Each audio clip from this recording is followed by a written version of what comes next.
제21장. 우리가 그들을 작별하고 배를 타고 바로 고스로 가서 이튿날 로도에 이르러 거기서부터 바다라로 가서 베니게로 건너가는 배를 만나서 타고 가다가 그브로를 바라보고 이를 왼편에 두고 수리아로 항해하여 두로에서 상륙하니 거기서 배의 짐을 풀려 함이러라. 제자들을 찾아 거기서 이레를 머물더니 그 제자들이 성령의 감동으로 바울더러 예루살렘에 들어가지 말라 하더라. 이 여러 날을 지낸 후 우리가 떠나갈새 그들이 다 그 처자와 함께 성문 밖까지 전송하거늘 우리가 바닷가에서 무릎을 꿇어 기도하고 서로 작별한 후 우리는 배에 오르고 그들은 집으로 돌아가니라. 두로를 떠나 항해를 다 마치고 돌레마이에 이르러 형제들에게 안부를 묻고 그들과 함께 하루를 있다가 이튿날 떠나 가이사라에 이르러 7 집사 중 하나인 전도자 빌립의 집에 들어가서 머무르니라. 그에게 딸 넷이 있으니 처녀로 예언하는 자라. 여러 날 머물러 있더니 아가보라 하는 한 선지자가 유대로부터 내려와 우리에게 와서 바울의 띠를 가져다가 자기 수족을 잡아매고 말하기를, 성령이 말씀하시되 예루살렘에서 유대인들이 이같이 이 띠 임자를 결박하여 이방인의 손에 넘겨주리라. 우리가 그 말을 듣고 그곳 사람들과 더불어 바울에게 예루살렘으로 올라가지 말라 권하니 바울이 대답하되, 여러분이 어찌하여 울어 내 마음을 상하게 하느냐? 나는 주 예수의 이름을 위하여 결박당할 뿐 아니라 예루살렘에서 죽을 것도 각오하였노라.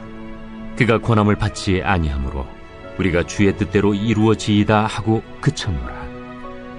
이 여러 날 후에 여장을 꾸려 예루살렘으로 올라갈새 가이사라의 몇 제자가 함께 가며 한 오랜 제자 그브로 사람 나손을 데리고 가니 이는 우리가 그의 집에 머물려 함이라. 예루살렘에 이르니 형제들이 우리를 기꺼이 영접하거늘 그 이튿날 바울이 우리와 함께 야고보에게로 들어가니 장로들도 다 있더라. 바울이 문안하고 하나님이 자기의 사역으로 말미암아 이방 가운데서 하신 일을 낱낱이 말하니 그들이 듣고 하나님께 영광을 돌리고 바울더러 이르되, 형제여, 그대도 보는 바에 유대인 중에 믿는 자 수만 명이 있으니 다 율법의 열성을 가진 자라. 네가 이방에 있는 모든 유대인을 가르치되 모세를 배반하고 아들들에게 할례를 행하지 말고 또 관습을 지키지 말라 한다 함을 그들이 들었도다. 그러면 어찌할꼬? 그들이 필연 그대가 온 곳을 들으리니 우리가 말하는 이대로 하라. 서원한 네 사람이 우리에게 있으니 그들을 데리고 함께 결례를 행하고 그들을 위하여 비용을 내어 머리를 깎게 하라. 그러면 모든 사람이 그대에 대하여 들은 것이 사실이 아니고 그대도 율법을 지켜 행하는 줄로 알 것이라. 주를 믿는 이방인에게는 우리가 우상의 제물과 피와 목매어 죽인 것과 음행을 피할 것을 결의하고 편지하였느니라. 바울이 이 사람들을 데리고 이튿날 그들과 함께 결례를 행하고 성전에 들어가서 각 사람을 위하여 제사 드릴 때까지의 결례 기간이 만기된 것을 신고하니라. 그 이래가 거의 참에 아시아로부터 온 유대인들이 성전에서 바울을 보고 모든 무리를 충동하여 그를 붙들고 외치되, 이스라엘 사람들아 도우라! 이 사람은 각처에서 우리 백성과 율법과 이곳을 비방하여 모든 사람을 가르치는 그 자인데 또 헬라인을 데리고 성전에 들어가서 이 거룩한 곳을 더럽혔다. 이는 그들이 전에 에베소 사람 드로비모가 바울과 함께 시내에 있음을 보고 바울이 그를 성전에 데리고 들어간 줄로 생각함이로라. 온 성이 소동하여 백성이 달려와 모여 바울을 잡아 성전 밖으로 끌고 나가니 문들이 곧 닫히더라. 그들이 그를 죽이려 할 때에 온 예루살렘이 요란하다는 소문이 군대의 천부장에게 들리매 그가 급히 군인들과 백부장들을 거느리고 달려 내려가니 그들이 천부장과 군인들을 보고 바울 치기를 그치는지라. 이에 천부장이 가까이 가서 바울을 잡아 두 쇠사슬로 결박하라 명하고 그가 누구이며 그가 무슨 일을 하였느냐 물으니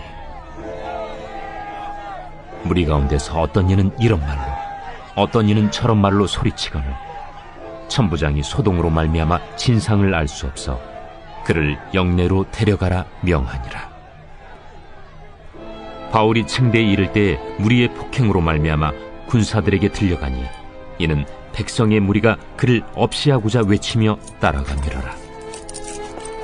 바울을 데리고 영내로 들어가려 할 그때 바울이 천부장에게 이르되 내가 당신에게 말할 수 있느냐?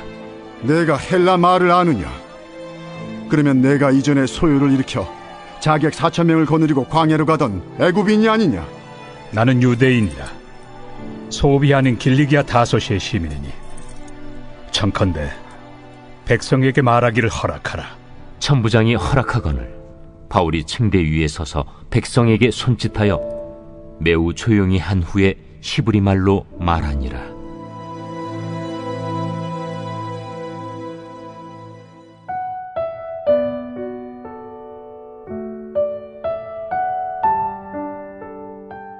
안녕하세요, 성도 여러분. 박규전 목사입니다. 하나님의 평강이 여러분의 가정에 함께 하시기를 기도합니다. 오늘 베들기도의 본문 말씀은 사도행전 21장입니다. 사도행전 21장 말씀은 밀레도를 떠난 바울이 예루살렘에 도착하기까지의 여정과 예루살렘에서 율법을 지켜 결례를 행한 일, 그리고 예루살렘에서 유대인들에 의해 체포당한 일들에 대한 기록입니다. 바울이 밀레도를 떠나 두로에 가서 제자들을 만나 이래 동안 머물게 됩니다. 제자들은 바울이 예루살렘에 들어가지 말 것을 권고합니다. 하지만 바울은 할 일이 있습니다. 그것은 예루살렘을 거쳐 로마에 가서 복음을 전해야 한다는 사명이 있기 때문입니다. 사도행전 20장 23절, 24절 말씀을 보면 바울의 생각이 잘 나타나 있습니다.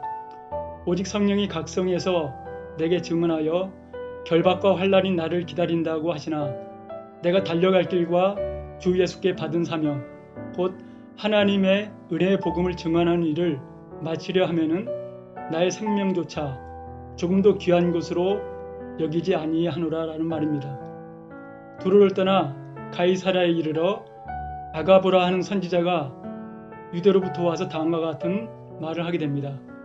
우리에게 와서 바울의 띠를 가져다가 자기 수족을 잡아매고 말하기를 성령이 말씀하시되 예루살렘에서 유대인들이 이같이 이 띠임자를 결박하여 이방인의 손에 넘겨주리라 하거늘 하며 그런 말을 했는데, 이 말은 바울이 옥에 갇히는 것을 말하며 바울이 예루살렘으로 올라가지 말 것을 권유하였습니다.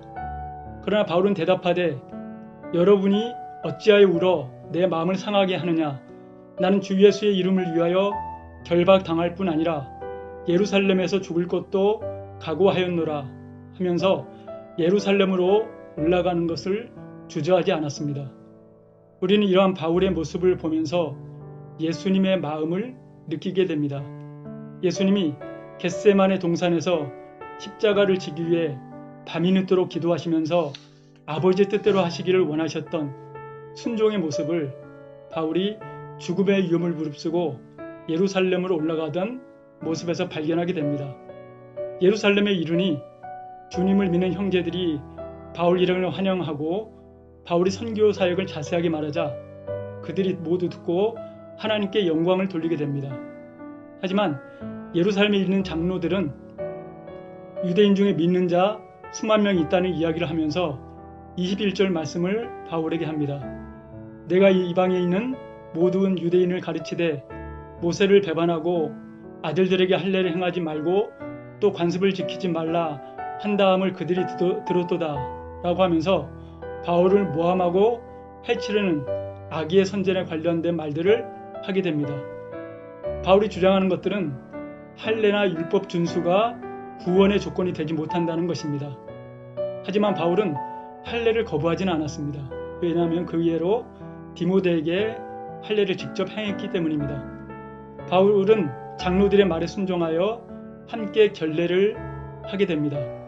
바울에게 있어서 나시린의 결례와 같은 유대인 관습은 그렇게 중요한 것이 아니었습니다.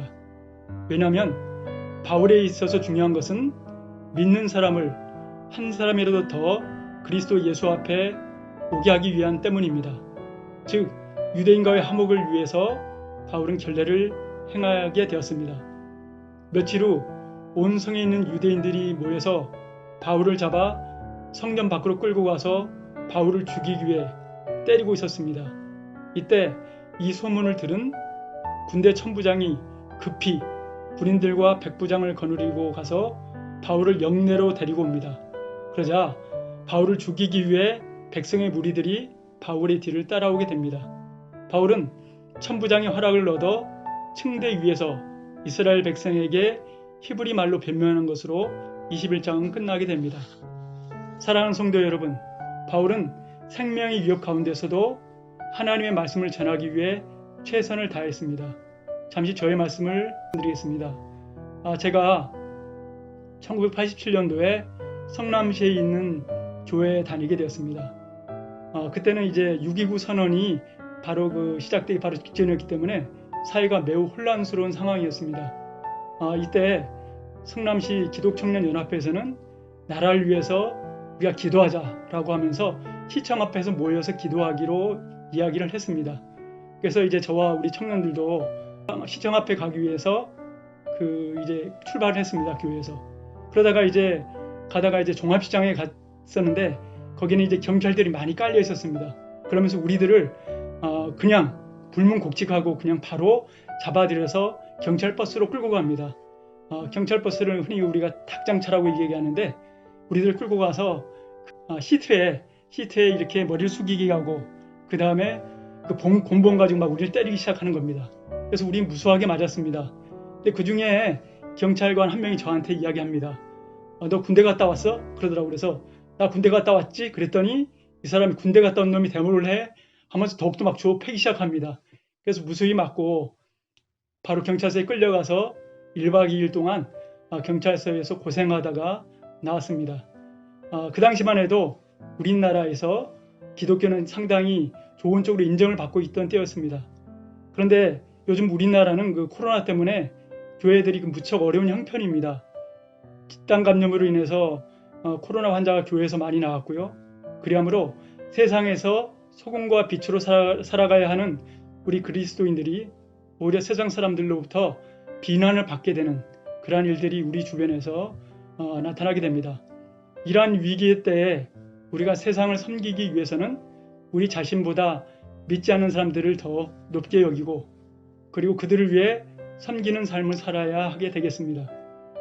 코로나 태풍으로 인하여 어두운 멕시코 땅에서 마스크와 고물자를 보내어 멕시코 국민들에게 예수님의 사랑을 전했던 멕시코 선교사님들처럼 코로나로 인해서 아파하고 힘들어하는 우리들의 가까운 이웃들을 위해 함께 울고 함께 웃는 죽전 우리 교회가 코로나 극복 버팀목 프로젝트를 통해 생계가 곤란한 저소득층 취약가구를 지원했던 일들처럼 이웃에 대한 도움의 손길이 점차 늘어날 때 한국교회는 더욱더 성장하고 하나님의 나라가 가까워진다라고 저는 확신합니다. 오늘 기도 제목은 첫 번째, 우리 성도님들이 그들의 삶 속에서 소금과 빛의 역할을 잘 감당하고 살아가게 하옵소서. 두 번째는 교회 임직과 예배 처소에 성도님들이 하나가 되어서 한 사람이라도 실족하지 않고 기쁨으로 잘 감당하게 하옵소서입니다.